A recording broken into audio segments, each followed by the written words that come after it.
Halo cuy, balik lagi sama Mimin di channel Manhwa Aku. By the way, terima kasih buat kalian semua yang sudah support channel Mimin dari awal sampai sekarang. Semoga kalian semua diberikan kesehatan selalu dan dipermudah segala urusannya. Amin. Nah, sekarang Mimin bakalan bahas alur manhwa yang berjudul Be the Actor atau bahasa Indonesianya To Be Actor, menjadi aktor ya. Manhwa ini bercerita tentang seorang aktor bernama Jang Yeon-guk. Dia meraih kesuksesan besar sebagai seorang aktor pendukung. Dia juga menerima berbagai macam penghargaan, dan yang paling memukau adalah dia juga mendapat penghargaan aktor pendukung terbaik pertama dan terhormat di Acting Awards. Namun pada hari itu, ibunya meninggal. Merasa menyesal atas kematian dari sang ibu, yang selalu dia abaikan selama bertahun-tahun. Dia memutuskan untuk menyusul ibunya. Sebelum kematiannya, dia merindukan kehangatan sang ibu yang selalu menyayanginya. Saat dia mengakhiri hidupnya, dia kembali lagi ke masa lalu, di saat ibunya masih hidup, dan dia kembali ke masa kecilnya. Nah, udah pengenalannya, kita langsung aja cuy ke alur ceritanya. Part kali ini diawali di sebuah restoran. Bulan sabit di langit malam tampak meniru bibir mereka yang tersenyum, dan restoran barbeque dipenuhi dengan obrolan yang meriah. Para kru film dan aktor drama yacht berkumpul bersama, saling menuangkan minuman. Mereka telah menyewa seluruh restoran, tetapi tanpa kehadiran eksekutif tingkat tinggi seperti wakil presiden atau CP. Suasananya benar-benar tanpa beban. Saat itu adalah dunia mereka sendiri. Sebagai bukti, PD Kim Jin memonopoli mikrofon, tidak menunjukkan tanda-tanda akan melepaskannya. Lagu Let's Go On and Trip karya Cho Yong Pil diputar. Penulis Wang yang sedikit mabuk membuka mulutnya. Dari menyanyikan lagu-lagu Phuket hingga sekarang bahkan menyanyikan Let's Go On a Trip, PD Kim pasti sangat bersemangat. Ngomong-ngomong, Yongguk, kamu juga akan pergi berlibur sebagai hadiah kan? Ya, aku tidak yakin bagaimana hasilnya nanti. Hah? Kenapa? Apa karena proyek selanjutnya? Sayang sekali, lagi pula jarang sekali stasiun penyiaran mengirim kami liburan ke luar negeri sebagai hadiah. Paling-paling ke Pulau Jeju. Akan sangat bagus jika Yongguk juga bisa pergi. Kau adalah kontributor nomor 1 drama kami. Kontributor nomor 1 kami adalah Anda, penulis Wang. Saya baru saja melakukan bagian saya. Jangan khawatir tentang saya. Pergilah dan nikmatilah diri Anda sendiri atas nama saya. Dan ada tempat di dekat kota Phuket yang disebut Lala, yang menjual kue bulan yang lezat. Tempat itu dikelola oleh ekspatriat Tiongkok. Yongguk, apa kamu pernah ke Phuket sebelumnya? Waduh, tidak, seorang fotografer yang kukenal memberitahuku tentang hal itu. Tim kami yang pergi ke Phuket untuk liburan berhadiah sudah diketahui banyak orang. PD Kim pasti sudah menyebarkan berita itu ke seluruh lingkungan. Mungkin untuk mengamankannya terlebih dahulu, kalau atasan memutuskan untuk membatalkannya. Orang yang tidak tahu akan mengira dia hanya orang yang cerewet. Tapi itu semua sudah direncanakan. Yongguk, kalau kamu tidak bisa pergi, aku akan berikanmu hadiah bagus dari toko bebas bea. Berkat kamu, aku bisa mempertahankan gelar. Di atas penulis raja ada penulis Wang. Yongguk menanggapi pertanyaan penulis Wang dengan senyum tipis. Sejujurnya, meskipun bukan untuk proyek berikutnya, Yongguk tidak berniat pergi ke berlibur sebagai hadiah. Maksud Yongguk, bukankah Yongguk sudah sering berkunjung ke sana di kehidupannya sebelumnya, sehingga dia merasa bosan. Penerbangan yang panjang hanya akan membuat dia pusing. Yang lebih Yongguk sukai adalah menyeruput teh dingin di aula besar kakek sambil menikmati pemandangan. Yongguk, di mana Minhe? Saya tidak yakin, dia pergi ke kamar mandi beberapa waktu lalu dan belum kembali. Mungkin dia pingsan di kamar mandi. Tidak, aku akan meriksanya. Pada akhirnya, Yongguk berdiri untuk menggantikan penulis Wang. Di saat-saat seperti ini, menjadi anak di bawah umur yang tidak bisa minum setetes pun sungguh disayangkan. Yongguk menunggu di depan kamar mandi dengan bergumam sendirian. Yongguk, itu adalah suara dari Minhe. Minhe nona. Yongguk yang melihat aktris Yo Minhe hampir tidak bisa berdiri sambil bersandar di dinding. Dilihat dari wajahnya yang pucat, sepertinya dia sudah muntah beberapa kali. Yongguk mungkin harus menelepon manajernya. Hei, Jang Yongguk. Tiba-tiba, Xiao Minhe mendongkak dan menatap Yongguk. Itu mengejutkan karena dia jarang berbicara informal pada Yongguk. Yongguk tahu dia biasanya santai, tetapi entah mengapa dia seperti membangun tembok di sekeliling dirinya di hadapan Yongguk. Aku bahkan belum mengaku padamu, tapi mengapa rumor itu dimulai? Aku tidak mengatakan apa-apa, tapi kenapa rumor itu muncul? Aku menyukaimu. Maskaranya luntur di wajahnya. Yongguk hampir tertawa karena dia tampak seperti panda, tetapi berhasil menahannya. Melihat ucapan yang tidak jelas, sepertinya dia agak mabuk. Seperti kru film lainnya, dia tiba-tiba menyadari waktu saat Yongguk memegang bahu San Minhe yang bergoyang. Yongguk, Aku ingin mengaku. Maafkan aku, Nona. Yang pun memotong ucapannya. Hah?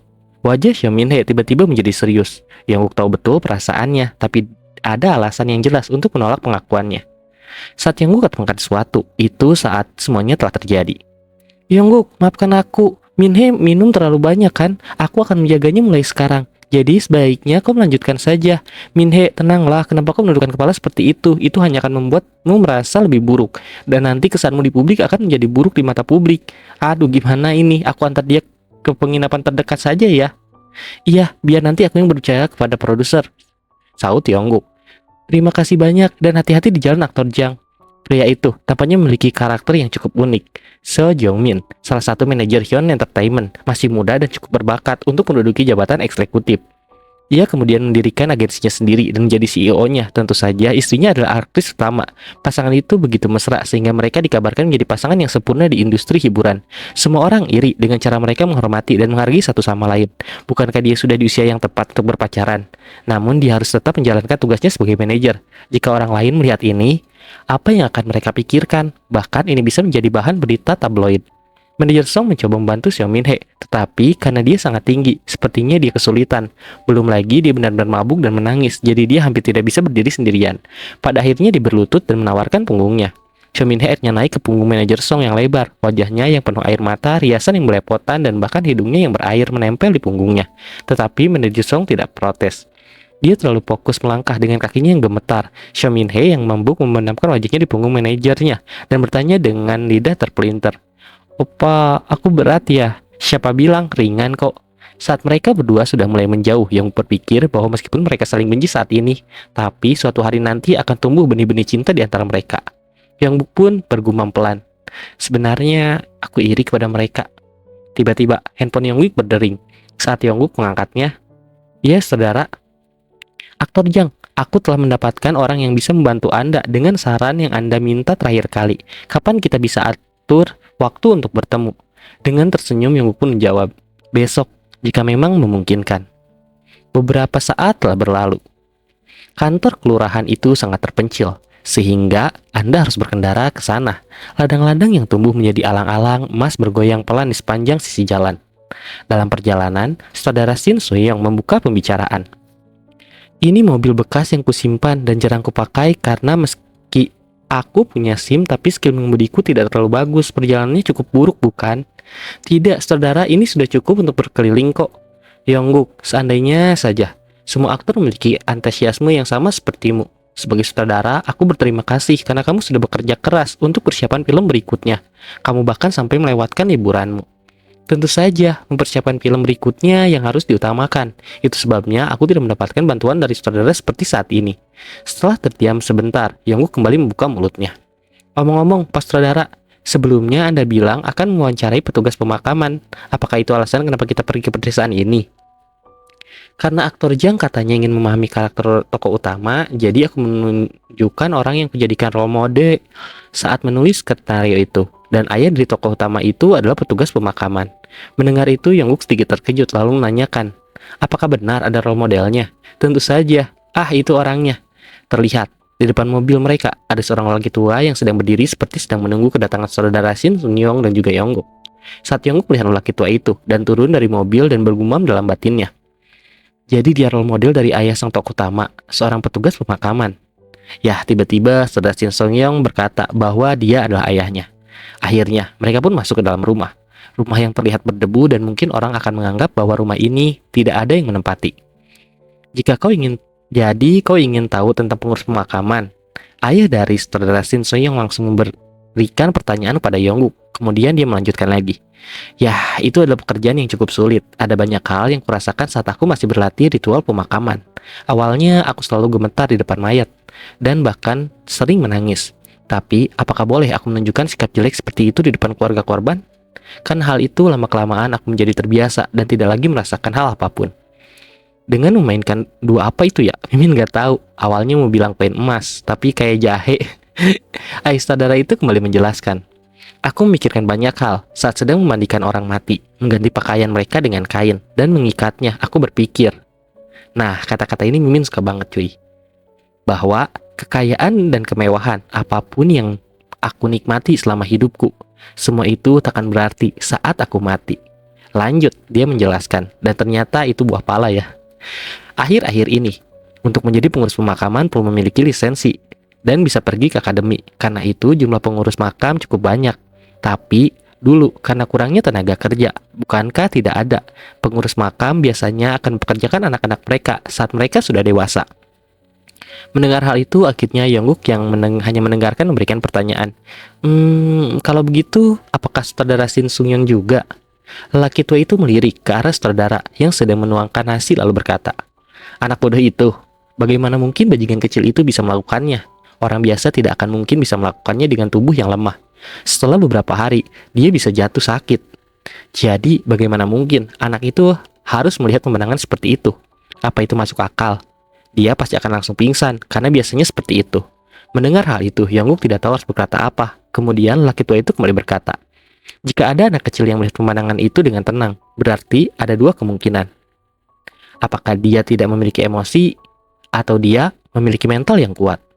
Setelah pembicaraan itu, malam pun telah tiba. Yongguk yang berada di depan rumah dihampiri oleh saudara Shin Sung-young. Pemandangan di sini indah bukan, aktor Jang? Mendengar hal itu, Yongguk mendongak melihat saudara Shin Sung-young. Lalu saudara itu duduk di samping Yongguk dan berkata, karya itu bukan ditulis dari pengalamanku sendiri. Karena sejak kecil aku hanya menyaksikan pekerjaan sebagai pengurus pemakaman. Aku jadikan ayahku sebagai role modelnya. Saat masih kecil, aku pikir ayahku adalah orang yang tidak memiliki emosi ketika dia melakukan ritual pemakaman. Tapi, kemudian aku tahu bahwa hal itu tidak benar. Aku menyadari bahwa ayahku juga sebenarnya memiliki perasaan. Dengan menatap ke arah langit, saudara Shin Sung-young berkata, setelah ibuku meninggal di rumah sakit, ayahku melakukan ritual pemakaman itu sendiri untuknya. Saat itu aku berpikir, aku ingin melihat ibu untuk terakhir kalinya. Jadi aku pergi ke tempat ayahku bekerja. Sutradara menjelaskan dengan mengenang lagi saat dia masih remaja. Saat itulah aku melihatnya. Ayahku yang tidak pernah menunjukkan emosinya sedikit pun sampai sekarang. Dia menangis dengan terseduh-seduh sambil terus menyeka tubuh ibuku yang sudah tiada. Saat itulah aku tahu, ayahku sama sedihnya seperti diriku. Mungkin sang tokoh utama itu juga merasakan hal yang sama. Namun tentu saja hal ini akan mengubah arah hidup kita. Meskipun aku berhasil mengatasinya, tapi sang tokoh utama yang hidup jauh di dalam hatiku belum melupakannya. Yongguk, kuharap ceritaku hari ini bisa membantu aktor Jang ya. Setelah itu, Yongguk yang sedang membaca naskah sendirian di malam hari yang dingin, tiada yang menemani, dan terasa hamba seperti hatiku ini. maaf, malah curhat. Yongguk melihat sebuah kalimat dalam naskah itu yang tertulis, tidak ada yang bisa menghindari kematian, dan semua itu hanyalah masalah waktu. Saat melihat kalimat itu, Yongguk pun berpikir, bagaikan hangat di atas nyala api. Aku dimabuk dengan kebahagiaan sesaat, dan sejenak melupakannya, bahwa tidak ada seorang pun yang bisa lepas dari kematian. Yongguk dengan wajah yang menahan kesedihan, dia melanjutkannya lagi. Meskipun kehidupannya sebelumnya, aku adalah anak durhaka, tapi tetap saja aku tidak sanggup untuk menerima kematian ibuku. Dan karena hal itu juga akhirnya aku memutuskan untuk mengakhiri hidupku. Dan keesokan harinya, di mana matahari baru terbit dan embun pagi yang dingin membasahi pepohonan, di mana sepasang burung pipit bertengger di ranting pohon. Burung aja pasangan, masa kalian enggak? Ayah saudara Shin menjelaskan kepada Yongguk saat mereka sedang di halaman rumah dengan cabai di lantainya. Menghadapi kematian bagi seseorang adalah hal yang sangat penting. Apakah dia mati dengan nyaman atau penuh dengan penderitaan? Dan menurut pandanganku, mati dengan nyaman tidak akan meninggalkan rasa sakit bagi yang ditinggalkan. Suatu hari, aku pernah melakukan ritual pemakaman untuk seorang yang meninggal dalam kesendirian. Saat itu sedang hujan, jadi air memberembes dari langit-langit rumahnya, dan tubuh mayat itu langsung menyerap air hujan.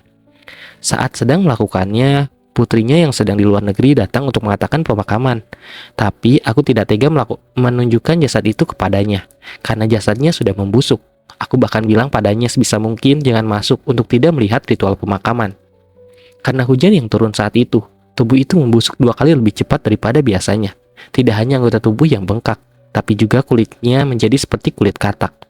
Maka dari itu, aku membersihkan tubuhnya lebih lama daripada biasanya, agar keluarga itu bisa melihatnya seperti biasanya. Ayah dari saudara Shin itu terus menceritakan semuanya. Tetapi Yongguk tidak terlalu mendengarkannya, karena dia teralihkan oleh tangan dari laki tua itu yang bergetar saat dia menceritakan semua itu. Tapi sadar Yongguk memperhatikan tangannya, laki tua itu mengepalkan tangannya kembali, lalu berkata, "Jika kau memiliki pertanyaan, tanyakan saja apapun itu. Jika tidak sekarang, kapan lagi kita akan bertemu?" Yongguk pun mengangguk, lalu memulai bertanya, "Jadi, jika mayat ditemukan tanpa identitas, apakah ritual tetap dilakukan, terlepas dari agama orang itu?" "Entahlah, kalau sekarang aku tidak mengetahuinya. Tapi dulu ada banyak mayat ditemukan tanpa identitas. Kala itu akan ada biksu yang datang dan pergi, dan pendeta yang membacakan doa untuk orang mati. Meskipun jiwanya telah hilang, tindakan itu ditunjukkan untuk mengurangi kesedihan mendiang." Mendengar jawaban itu, Yongguk mengangguk tanpa tanda bahwa dia kurang lebih telah mengerti apa yang dikatakan laki tua itu. Kemudian, ayah dari Radarasin memberikan kantung hitam kepada Yongguk dengan mengatakan, "Nah, ini si Raigi. Jika kau membawa ini pulang, orang tuamu pasti akan senang." Yongguk pun mengambilnya dengan mengucapkan terima kasih. Yang belum tahu Shiaregi itu adalah daun lobak atau sawi yang dikeringkan seperti gambar berikut. Nah, lanjut lagi ya. Setelah beberapa saat, Yongguk dan saudara Shin akhirnya akan kembali ke Seoul. Laki tua yang mengantar mereka pergi, dia pun berkata kepada Yongguk, "Kau bilang kau adalah tokoh utama dalam film anakku kali ini, bukan?" "Iya, itu benar, Paman." Dengan tangan yang disimpan di punggungnya, laki tua itu berkata lagi, "Tolong, jaga putraku baik-baik ya." Saudara Shin Sung-yong menoleh seolah-olah dia tidak mendengarnya. Setelah berpamitan dengan ayahnya, dia melompat ke mobil tuanya. Dia pria yang belak-belakan, meskipun dia bukan pria dari provinsi Gyeongsang. Dalam beberapa hal, dia mungkin mirip dengan kehidupan masa lalu Yongguk, karena Yongguk hanya tahu bagaimana harus bersikap. Dia tidak bisa mengurus ibunya. "Direktur Shin, ayahmu melambaikan tangannya." "Aktor Jang, saya sudah meminta dia untuk tidak keluar, dan dia melakukannya lagi." Tunggu sebentar." Mobil tua itu berhenti, angin musim gugur terasa dingin, dan ayahnya tanpa tujuan melihat ke arah bukit. Ia tampak sedang menghatirkan sesuatu, tetapi akhirnya, Direktur Shin Sung-hyong keluar dari kursi pengemudi dan melambaikan tangan pada ayahnya, seolah-olah itu adalah tanda berakhirnya hubungan. Perhatian ayah dan anak itu terhadap satu sama lain dapat terlihat melalui kaca spion. "Aku pergi dulu ayah, jangan khawatirkan aku." Melihat hal itu, Yongguk pun tampak tersenyum bahagia yang terlukis di wajahnya. Dia pun berpikir bahwa ada pepatah yang mengatakan bahwa permulaan adalah setengah dari usaha. Dimulai dari salam singkat, panggilan telepon. Ya, aku berharap dia tidak terlambat seperti diriku dahulu. Setelah beberapa saat kemudian, Haiwon Entertainment. Bagaimana Yongguk bisa berakhir di sini? Flashback on. Ceritanya sederhana. Setelah datang ke Seoul, Yongguk tidak mencari agensi. Tidak peduli bagaimana dia memikirkannya. Satu-satunya keterampilan pribadi yang dapat ditunjukkan di jumpa penggemar adalah bernyanyi. Namun itu bukan konser, jadi dia tidak bisa terus bernyanyi. Akhirnya, Seo Kim Song-hwat membuat keputusan. "Saya akan menghubungi Seo Hyo-won terlebih dahulu, jadi pergilah ke sana dan pelajarilah beberapa koreografi. Tahukah Anda, Seo Hyo-won dan saya adalah teman sekolah. Tidak seperti perusahaan kami, mereka memiliki banyak penyanyi dan aktor." Flashback pun op. Mengatakan bahwa pergi ke agensi lain untuk meminta bantuan tidak akan memalukan adalah suatu kebohongan. Namun, wajah yang familiar menyambutnya. Dia adalah manajer aktris Seo Min-hye, manajer Song Yong-min. Dia menyambut Yongguk dengan senyum ramah. "Direktur Song, bukankah Anda akan pergi ke Phuket?" "Manajer lain pergi ke Phuket bersama Min-hye. Aku tinggal karena ada pekerjaan yang harus diselesaikan. Aktor itu bisa istirahat, tapi manajernya tidak." "Ngomong-ngomong, Yongguk, kudengar kau datang hari ini untuk mempersiapkan jumpa penggemar. Kenapa kau tidak pindah ke agensi kami saja?" "Hei, kamu pandai bercanda ya." Mengingat bagaimana dia terkadang menatap Yongguk di lokasi syuting, Yongguk tahu sejak lama bahwa itu adalah lelucon. Namun, penting untuk mengabaikannya dengan main-main di saat-saat seperti ini. Jika Yongguk menolak dengan tegas tanpa alasan, itu hanya akan membuat keadaan menjadi canggung. Apapun itu, sekarang Yongguk sedang berada di agensi lain untuk belajar dance. Haiwon Entertainment bukan hanya agensi untuk para aktor, tapi juga tempat untuk melatih para penyanyi. Jadi ada berbagai macam poster. Selain itu, skalanya 3 kali lebih besar dari Sonwon milik Kim Song-wan. Song Yong-min mengajak Yongguk berkeliling dan bertanya dengan hati-hati. Setelah beberapa saat berbincang, seseorang tiba-tiba memanggil Yongguk. "Yongguk, sebelah sini." Mendengar hal itu, manajer Song berpamitan karena koreografernya sudah datang. Ruang latihan tari. "Yongguk, fleksibilitasmu luar biasa bagus. Terus lakukan seperti itu. Sang koreografer berseru. Di kehidupan Yongguk sebelumnya, bukankah dia sering berperan sebagai seorang preman? Olahraga adalah suatu keharusan. Selain itu, berkat latihan tubuhnya sejak kecil, kelenturannya bisa dikatakan sebagai cumi-cumi. Namun, biasanya orang yang memiliki fleksibilitas yang baik dapat mengikuti gerakan tari dengan baik. Tetapi mungkin karena ini hari pertamamu, mari kita coba sedikit lagi. Ya, sebenarnya Yongguk sudah menjadi penari yang canggung sejak kehidupan sebelumnya. Tentu saja, ini tidak berlaku untuk akting laga, hanya dalam hal koreografi tari. Yongguk benar-benar payah. Dia bernyanyi dengan baik, jadi dia tidak tuli, nada atau kurang ritmitis. Tetapi untuk beberapa alasan yang tidak diketahui, dia merasa menari itu cukup sulit. Sekarang cobalah untuk mengikuti. Kita akan mulai dengan perlahan. Mengikuti gerakan sang koreografer, Yongguk mengarahkan tangan dan kaki. Meskipun Yongguk dapat membayangkannya dengan sempurna dalam pikirannya, tubuhnya kaku seperti robot. Yongguk, kita masih punya waktu seminggu lagi. Mari kita lakukan dengan perlahan-lahan ya. Maafkan aku pasti mengalami masa sulit karena aku. Tidak, aku menerima pekerjaan itu karena aku salah satu penggemarmu. Ada koreografer lain yang tersedia, tetapi aku bersikeras melakukannya. Sungguh, apakah begitu? Apa kamu tidak tahu, drama youth sangat populer. Para trainee yang aku ajar hanya membicarakan Yongguk saat waktu istirahat mereka. Oh, tidak mungkin itu benar. Ada banyak aktor dan penyanyi yang lebih tampan dariku. Hah? Tampan? Tampan bukan segalanya. Kamu baik dan punya kepribadian yang baik. Para sutradara banyak memujimu. Meski kamu bekerja di perusahaan lain, mereka bilang mereka iri. Siapa yang menolak liburan sebagai hadiah untuk mempersiapkan jumpa penggemar? Dan bukankah kamu akan segera mengerjakan proyek berikutnya? Sebenarnya aku menyimpan artikel di mana kamu difoto dengan pakaian pendeta selama konversi pers para komproduksi. Kalau kamu punya waktu, bisakah kamu mendatanginya untukku nanti? Ketika Yongguk mengingat kembali bagaimana dia dipanggil bajingan gila dengan bahasa kasar di lokasi syuting di kehidupan sebelumnya. Pikiran Yongguk menjadi kacau. Dia tidak bisa memiliki hubungan yang baik dengan sesama manusia, dan jumlah rekan kerja yang dekat dengannya dapat dihitung dengan satu tangan. Namun, sekarang, entah karena efek kupu-kupu atau sesuatu, dia telah menjadi pemuda yang sangat baik dan tenang. Hidup memang penuh misteri. Saat Yongguk asik berpikir, sepertinya koreografer Min Young merasa canggung berbicara terlalu lama dan memulai topik baru. Yongguk, kamu tidak haus? Aku akan mengambilkan minuman dari mesin penjualan otomatis untukmu. Tidak, aku akan melakukannya. Kamu sudah bekerja keras karena aku, jadi akulah yang harus melakukannya. Yongguk merasa sangat malu.